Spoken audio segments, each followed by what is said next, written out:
Hello, everyone, and welcome back to the English Learning Podcast. I'm your host, Jason. And I'm Julia, your co-host. We're so excited to be with you today. Absolutely. Today's episode is going to be super helpful because we're talking about something every English learner wants: fluency. Yes, fluency. That smooth, natural way of speaking English without stopping every second to think. Exactly. And Julia, I know this is something our listeners really care about. They often ask, how can I speak English more fluently? Or, why do I understand English but I can't speak it confidently? That's a common problem. Many learners understand English grammar or vocabulary, but when it's time to speak, they freeze or feel nervous. Right. So today, we're going to break it down into 5 clear steps that can help you speak more confidently, more naturally, and more fluently. Before we jump into the steps, let's quickly talk about why fluency matters. Why is it so important? Good question. Fluency gives you freedom. It helps you speak your thoughts clearly, whether you're in a classroom, at a job interview, or just talking to friends online. And when you're fluent, people understand you better. You feel more confident, and you enjoy using English instead of feeling scared or shy. Exactly. It's not about being perfect. It's about being comfortable, natural, and able to express yourself. So true. And the good news is fluency is not a talent. It's a skill you can build with the right habits and practice. So if you're ready to boost your fluency and speak English with more confidence, stay with us. Let's dive into step 1. All right, step 1 to improve your English fluency is simple but powerful. Practice speaking daily, with purpose. Yes, and we want to really highlight that last part. With purpose. It's not just about saying a few English words and calling it a day. Exactly. You have to be intentional. It's like going to the gym. You don't just walk around the gym and expect to get stronger. You have to train specific muscles. And speaking English is the same. Love that example. So, Jason, what does speaking with purpose actually look like for a learner? Good question. It means setting a small speaking goal every day. For example, today I'll describe my morning routine in English. Or I'll talk for 2 minutes about what I did yesterday. Yes, even if you're alone, you can still speak. Stand in front of a mirror, pretend you're talking to a friend, or record yourself on your phone. Actually, that's one of my favorite tips. Record yourself speaking. It feels weird at first, I know, but it helps you hear your pronunciation, your speed, and your grammar. You become more aware. And the best part is, you can track your progress. If you record yourself once a week, you'll notice your improvement. It's really motivating. Also, speaking out loud helps build muscle memory. Your mouth, your tongue, your brain, they all need to get used to making English sounds smoothly. Right, it's not just mental, it's physical too. You're training your speaking muscles like an athlete trains for a sport. Let's give an example.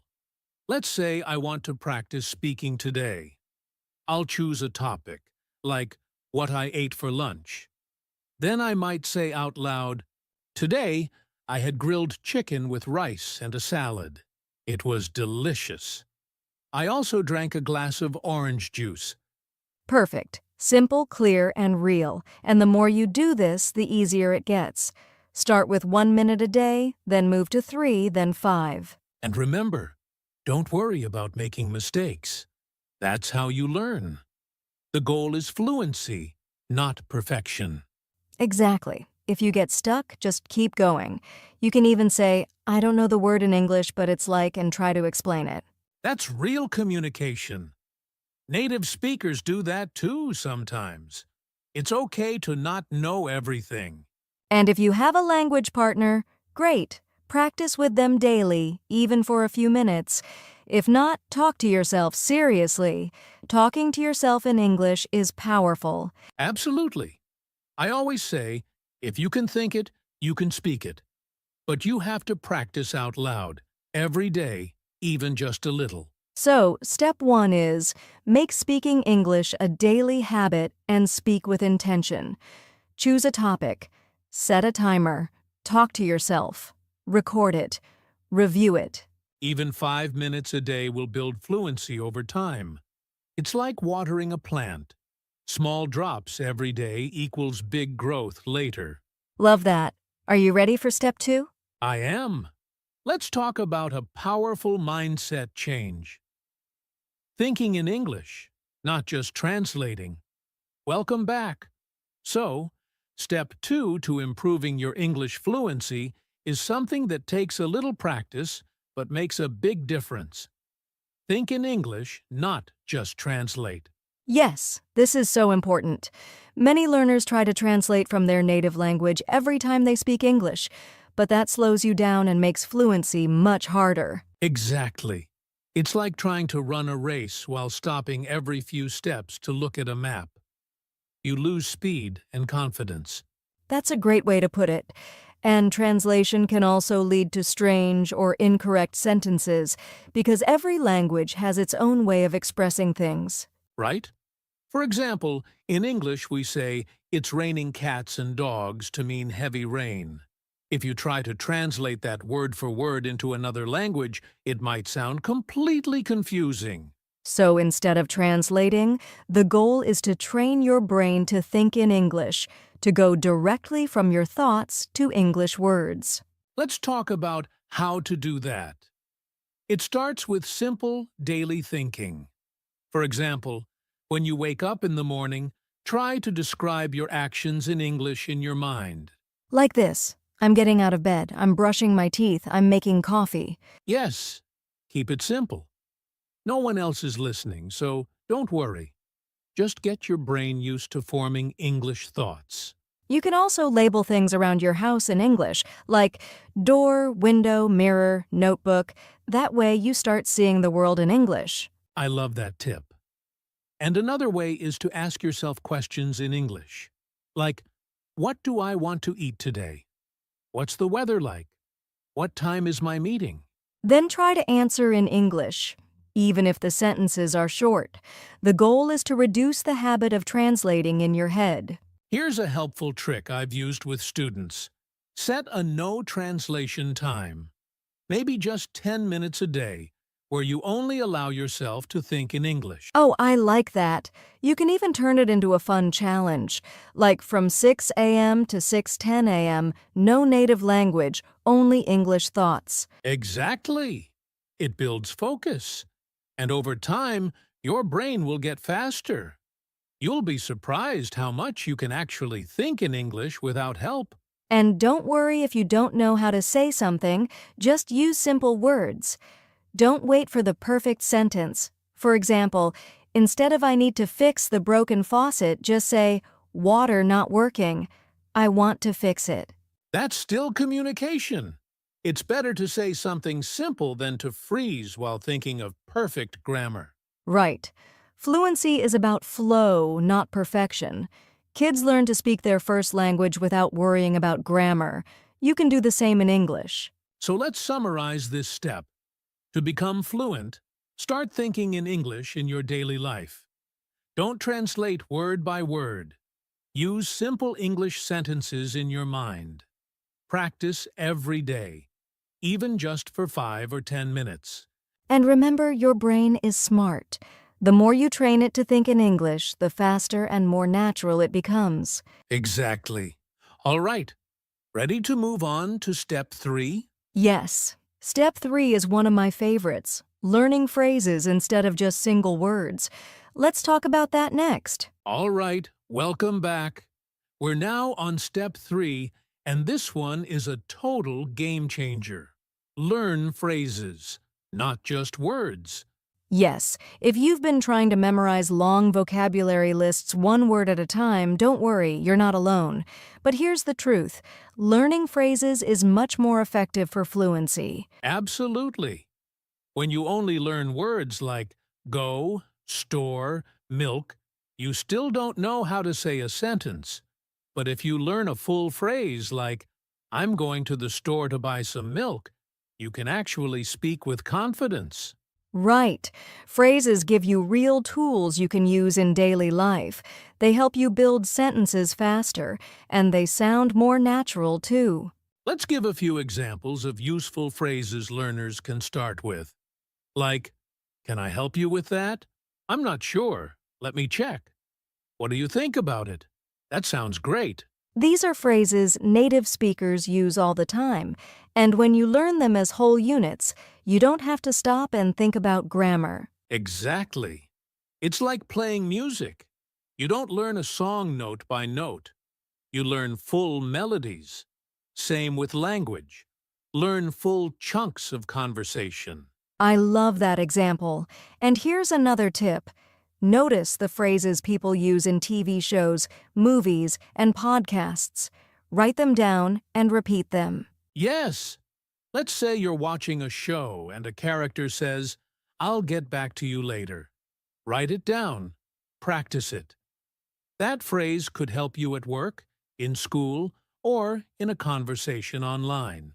Exactly. It's so much easier to remember "I'll get back to you later" as one phrase than trying to think of each word separately. And learners often ask us, how can I sound more like a native speaker? The answer is, use common phrases. And don't just memorize them. Practice using them in your own speaking. Make your own examples. Say them out loud every day. For example, take the phrase, that makes sense.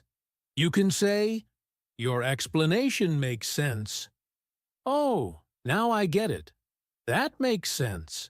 Yes, and once that phrase is in your brain, it will come out easily during real conversations.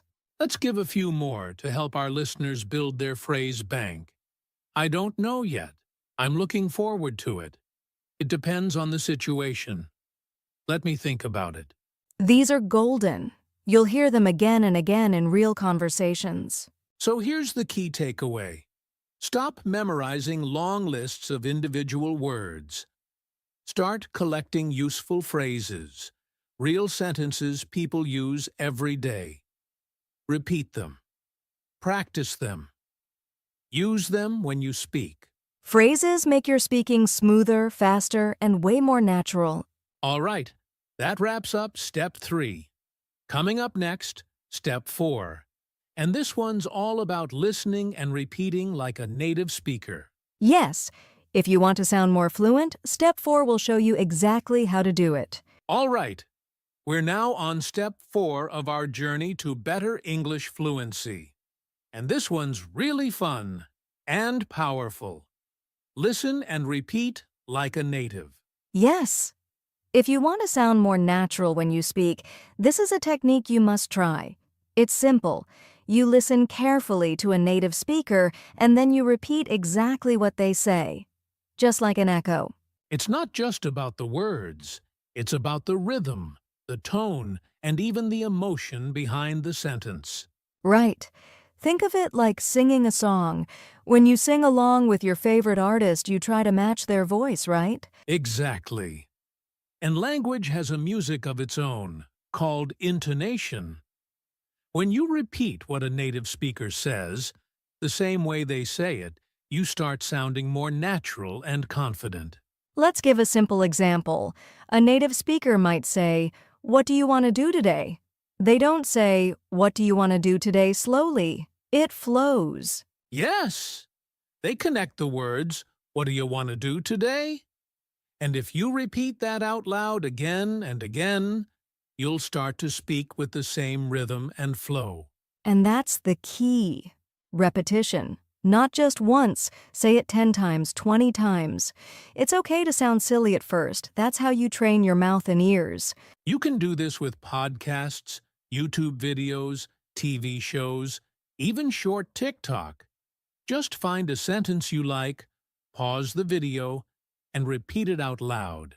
And one of my favorite tools is shadowing. That means you listen to a speaker and speak at the same time, just 1 or 2 seconds behind them. Yes, shadowing trains your brain to respond quickly and improves your reaction speed when speaking. Also, don't worry if you don't understand every single word. The goal is to match the sound and pattern. You're training your ears and your voice. Right? And over time, your pronunciation gets better. Your fluency improves.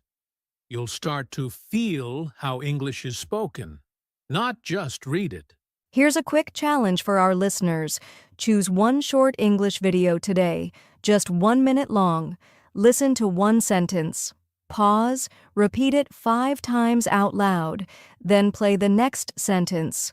Repeat again. Do this every day for a week. That's a great challenge. If you follow it for even 1 week, you'll notice a real change in how you speak. And remember, this isn't about copying someone's voice. It's about learning the natural sound of English, like how natives stress some words and soften others. Right. For example, in the sentence, "I really like that movie," the word really is stressed because it's important. Yes, and learning where to stress words helps your English sound alive, not robotic. So to wrap up step 4, listen to native speakers every day. Repeat what they say. Focus on rhythm, tone, and speed. Don't just hear English, echo it. You'll be surprised how fast you start to sound more fluent, more confident, and more like a natural speaker. All right, our next step is a powerful one. Step 5. Surround yourself with English. And no, you don't need to move to another country to do it. Haha, true. We'll show you how to bring English into your daily life, no matter where you live. And now, we've reached step 5, our final and one of the most powerful steps to becoming fluent. Surround yourself with English. Yes, many learners think you have to live in an English-speaking country to improve fast. But guess what? You can create an English world, no matter where you are. Exactly. These days, English is everywhere. You just have to bring it into your life on purpose. Think of it like creating a full English environment around you. Let's start with simple ideas. For example, change the language on your phone to English. Such a smart move! You already know where everything is, so seeing it in English helps you learn words without stress. Also, follow English-speaking YouTubers, Instagram pages, or TikTok creators. Your social media can become your language school. Right. Instead of scrolling in your native language, scroll in English. Watch short videos. Read comments. Even the funny memes help. And let's not forget music. Listen to English songs, try to sing along, look up the lyrics. It's fun and helps your listening and pronunciation. You can also listen to English podcasts, like this one, while walking, cleaning, or cooking. No need to sit and study, just let English play in the background. That's real immersion. And here's another trick. Put sticky notes on things in your house with their English names. Yes, like putting a note on the mirror, fridge, door, remote. It's a visual reminder. It helps you think in English more often. You can also join English-speaking communities online, maybe a Facebook group, a language exchange app, or even a small study group. And don't be afraid to speak, even if it's not perfect. The more you expose yourself to English, the more your brain gets used to it. Exactly. It becomes natural. You start hearing patterns, learning phrases, and feeling more comfortable with the language. So the goal here is this. Don't just study English for 30 minutes a day. Live with English. Play with English. Be friends with English. I love that. And remember, small daily actions lead to big fluency over time. It's like planting seeds every day. Your language garden will grow. Well said. So to recap, step 5. Surround yourself with English. Online, offline, in your home, and in your routine. Make English part of your world. And when you do, your brain will start thinking, responding, and speaking more naturally in English without even trying so hard. All right. That's all 5 steps. In just a moment, we'll wrap things up and give you some final motivation to stay on your fluency journey. Let's do it! All right, we've reached the end of this episode, and we've covered a lot. Let's do a quick recap of the 5 steps to improve your English fluency. Step 1. Practice speaking daily, even just a few minutes a day, with purpose. Step 2. Think in English. Train your brain to stop translating. Step 3. Learn phrases, not just words. Use real-life chunks of language. Step 4. Listen and repeat. Like a native, focus on rhythm and pronunciation. Step 5. Surround yourself with English. Create a language-rich environment. If you follow these steps consistently, fluency won't just be a dream, it'll become your reality. And remember, progress takes time. Don't worry about being perfect. Just keep showing up, keep practicing, and keep enjoying the process. Yes, make English a part of your life. Speak it, hear it, think it, and most importantly, have fun with it. We believe in you, and we're here with you on this journey. Thanks for listening to the English Learning Podcast. Be sure to subscribe, share this episode with a friend, and leave a comment about which step you'll start with today. Until next time, keep practicing and keep growing.